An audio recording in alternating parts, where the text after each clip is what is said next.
اس بندے کا نام ہے قاضی فائز عیسیٰ۔ لفظ قاضی بھی اپنی بے حرمتی سمجھتا ہوگا جب اس کے نام کے ساتھ لگتا ہوگا۔ اتنا منافق شخص میں نے اپنی زندگی میں نہیں دیکھا۔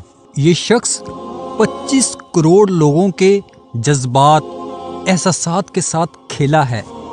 پاکستان اس وقت سیاسی معاشی طور پر غیر مستحکم ہے۔ اس کی وجہ صرف یہی منافق شخص ہے۔ یہ پاکستان کی اشرفیہ کا وہ رکن ہے کہ جس نے پاکستان کو لوٹ کر باہر لے کر جانا ہے، جس طرح ہمارے سابقہ جرنیل اور دوسرے لوگ جا چکے ہیں۔ ان کو پاکستان کی کوئی پرواہ نہیں ہے کیونکہ ان کا اصلی گھر تو باہر ہے۔ کبھی کبھی مجھے لگتا ہے کہ ہم معصوم پاکستانی صرف ان کی غلامی کے لیے پیدا ہوئے ہیں، یا پھر ہم ان کی فیکٹری میں کام کرتے ہیں۔ ہم جو خون پسینہ بہا کر کماتے ہیں یہ لوگ باہر لے جاتے ہیں۔ میری اللہ سے دعا ہے، یا اللہ رحم کر، یہ ظالم شخص ہم پہ رحم نہیں کریں گے۔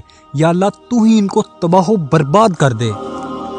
اس وقت میرے پاس اچھا کیمرہ نہیں ہے، ورنہ میں فیس ٹو فیس ان کے سامنے آتا۔ مجھے کوئی ڈر نہیں ہے، موت ایک دن آنی ہے۔ میرے یہ الفاظ تلخ ضرور ہیں مگر حقیقت پہ مبنی ہیں۔